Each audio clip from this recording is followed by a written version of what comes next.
नमस्कार दोस्तों, TET exam fever में एक बार फिर से आपका स्वागत है। फ्रेंड्स, इस वीडियो में हम लोग डिस्कस करने वाले हैं यूपी डीएलएड थर्ड सेमेस्टर के अंतर्गत साइंस के इंपॉर्टेंट क्वेश्चन। फ्रेंड्स, यहाँ पे जितने भी क्वेश्चंस लिए गए हैं सभी क्वेश्चंस एग्जाम की दृष्टि से बहुत ही ज़्यादा इंपॉर्टेंट है। तो फ्रेंड्स, इस वीडियो को आप लोग शुरू से लेकर लास्ट तक जरूर देखिएगा। तो चलिए वीडियो स्टार्ट करते हैं। फ्रेंड्स, यहाँ पे जितने भी प्रश्न लिए गए हैं सभी सिलेक्टेड प्रश्न लिए गए हैं जो कि आपके एग्जाम की दृष्टि से बहुत ही ज़्यादा इंपॉर्टेंट होने वाले हैं। तो इस वीडियो को आप लोग शुरू से लेकर लास्ट तक जरूर देखिएगा। तो चलिए देखते हैं। सबसे पहला प्रश्न है, प्रकाश का प्रकरण क्या है, समझाइए। तो इसका उत्तर हो जाएगा, जब प्रकाश किसी ऐसे माध्यम से गुजरता है जिसमें धूल तथा अन्य पदार्थ के अत्यंत सूक्ष्म कण होते हैं तो इनके द्वारा प्रकाश सभी दिशाओं में प्रसारित हो जाता है। इस घटना को प्रकाश का प्रकरण कहा जाता है। ओके। बैंगनी रंग के प्रकाश का प्रकरण सबसे अधिक तथा लाल रंग के प्रकाश का प्रकरण सबसे कम होता है। तो फ्रेंड्स, इस पॉइंट को आप लोग ध्यान में रखिएगा। एक नंबर का प्रश्न यहाँ से बन सकता है कि किस रंग का प्रकाश का प्रकरण सबसे अधिक होता है और किस रंग के प्रकाश का प्रकरण सबसे कम होता है। तो फ्रेंड्स, इसका उत्तर होगा बैंगनी रंग के प्रकाश का प्रकरण सबसे अधिक होता है तथा लाल रंग के प्रकाश का प्रकरण सबसे कम होता है। ओके। आकाश का रंग नीला प्रकाश के प्रकरण के कारण होता है। चलिए अगला प्रश्न देखते हैं। अगला प्रश्न है, स्वस्थ मनुष्य के शरीर का ताप होता है। तो फ्रेंड्स, स्वस्थ मनुष्य के शरीर का ताप 37 डिग्री सेंटीग्रेड होता है। यदि फारेनहाइट में पूछता है तो 98.6 डिग्री फारेनहाइट होता है। ओके। चलिए अगला प्रश्न देखते हैं। अगला प्रश्न है, परावर्तन के नियम क्या हैं। तो फ्रेंड्स, इसका उत्तर है, प्रकाश के परावर्तन के निम्नलिखित दो नियम होते हैं। ओके। सबसे पहला नियम है, आपतित किरण आपतन बिंदु पर अभिलंब तथा परावर्तित किरण एक ही तल में होते हैं। और फ्रेंड्स, जो सेकंड नंबर पे है, आपतन कोण सदैव परावर्तन कोण के बराबर होता है। ओके। तो फ्रेंड्स, इसको भी आप लोग ध्यान में रखिएगा। इसको आप लोग आईएमपी पर टिक कर लीजिएगा। ये परीक्षा की दृष्टि से इंपॉर्टेंट प्रश्न है। ओके। तो चलिए अगला प्रश्न देखते हैं। अगला प्रश्न है, विशिष्ट ऊष्मा का सूत्र है। तो फ्रेंड्स, विशिष्ट ऊष्मा का सूत्र है Q बराबर mHT। ओके। चलिए अगला प्रश्न देखते हैं। अगला प्रश्न है, ऊष्मा किसे कहते हैं, ऊष्मा का मात्रक बताइए। तो फ्रेंड्स, इसका उत्तर हो जाएगा, ऊष्मा एक प्रकार की ऊर्जा है। यह वो ऊर्जा है जो एक वस्तु से दूसरे वस्तु में तापांतर के कारण स्थानांतरित होती है। किसी वस्तु में निहित ऊष्मा उस वस्तु के द्रव्यमान पर निर्भर करती है। और फ्रेंड्स, ऊष्मा का मात्रक जूल होता है। ओके। एक कैलोरी में 4.186 जूल होता है। चलिए अगला प्रश्न देखते हैं। अगला प्रश्न है, ऊष्मा का संचार कितने विधि के द्वारा होता है। तो फ्रेंड्स, ऊष्मा का संचार 3 विधियों के द्वारा होता है, चालन विधि के द्वारा, संवहन विधि के द्वारा, विकिरण विधि के द्वारा। ओके। चलिए अगला प्रश्न देखते हैं। अगला प्रश्न है, हाइड्रोकार्बन किसे कहते हैं तथा हाइड्रोकार्बन यौगिक कितने प्रकार के होते हैं। तो फ्रेंड्स, हाइड्रोकार्बन कार्बन तथा हाइड्रोजन तत्वों के रासायनिक संयोग से बने यौगिक हाइड्रोकार्बन कहलाते हैं। ओके।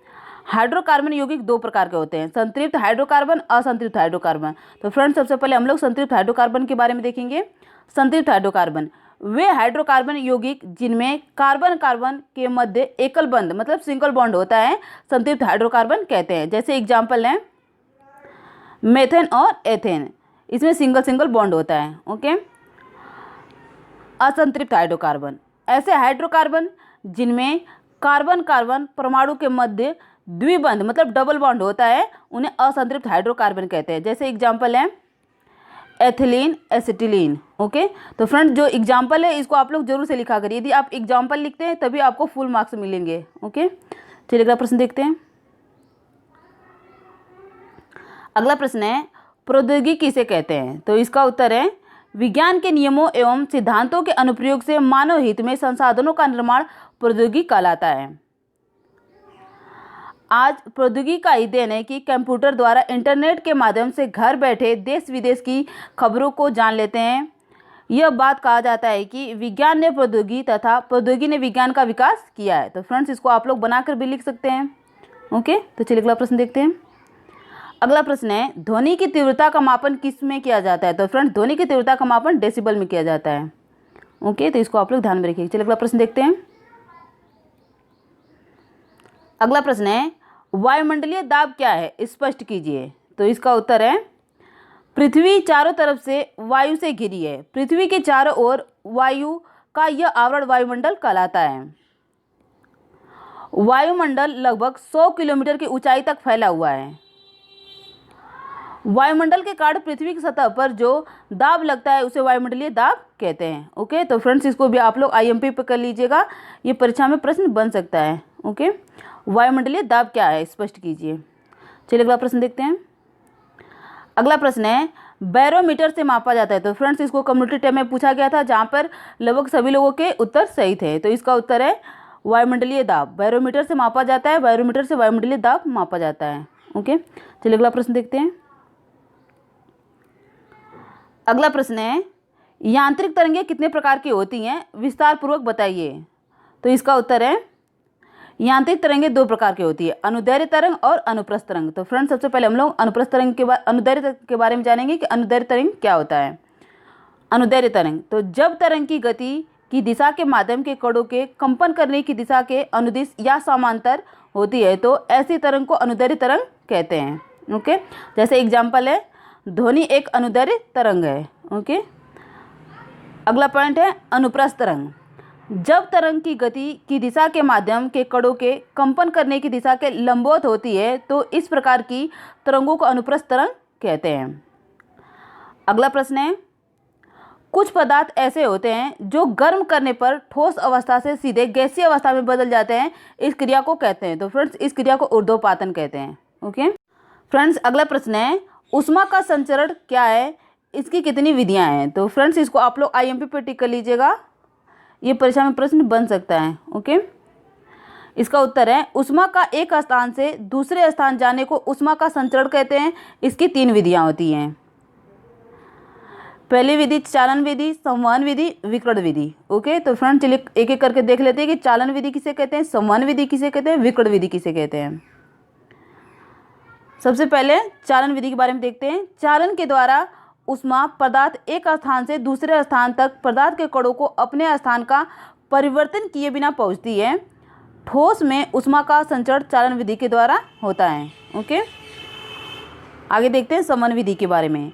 इस विधि में ऊष्मा का संचरण पदार्थ के कणों के स्थानांतरण के द्वारा होता है। इस प्रकार पदार्थ के कणों के स्थानांतरण से धाराएं बहती हैं, जिन्हें संवहन धाराएं कहते हैं। गैसों तथा द्रवों में ऊष्मा का संचरण संवहन द्वारा ही होता है। वायुमंडल संवहन विधि द्वारा गर्म होता है। ओके, विकिरण विधि के बारे में देख लेते हैं। विकिरण विधि किसे कहते हैं, विकिरण। इस विधि में ऊष्मा का संचरण बिना किसी माध्यम के एक वस्तु से दूसरे वस्तु में होता है। ओके, विकिरण विधि वो विधि होती है, इस विधि में ऊष्मा का संचरण बिना किसी माध्यम के एक वस्तु से दूसरे वस्तु में होता है, जैसे सूर्य का प्रकाश।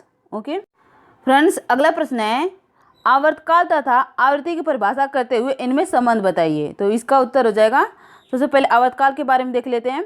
एक दोलन पूरा करने में लगे समय को आवर्तकाल कहते हैं।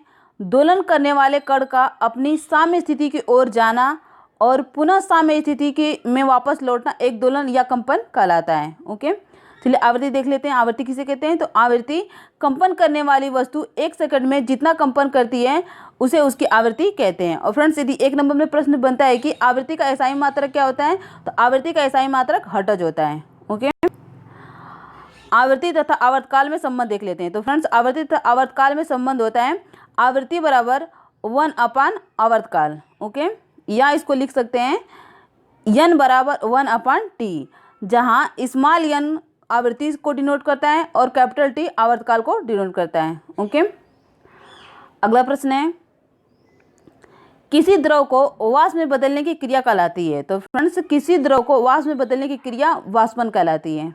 ओके, तो फ्रेंड्स आज हम लोगों ने देखा साइंस के इंपॉर्टेंट क्वेश्चंस। फ्रेंड्स जितने भी यहाँ पे क्वेश्चन लिए गए थे सभी सेलेक्टेड क्वेश्चन लिए गए थे, जो कि आपके एग्जाम की दृष्टि से बहुत ही ज़्यादा इंपॉर्टेंट होने वाले हैं। तो फ्रेंड्स इस वीडियो को आप लोग शुरू से लेकर लास्ट तक जरूर देखिएगा। तो फ्रेंड्स आज के लिए बस इतना ही। यदि आपको ये वीडियो पसंद आती है तो प्लीज़ ज़्यादा से ज़्यादा लाइक शेयर और सब्सक्राइब कीजिएगा। धन्यवाद।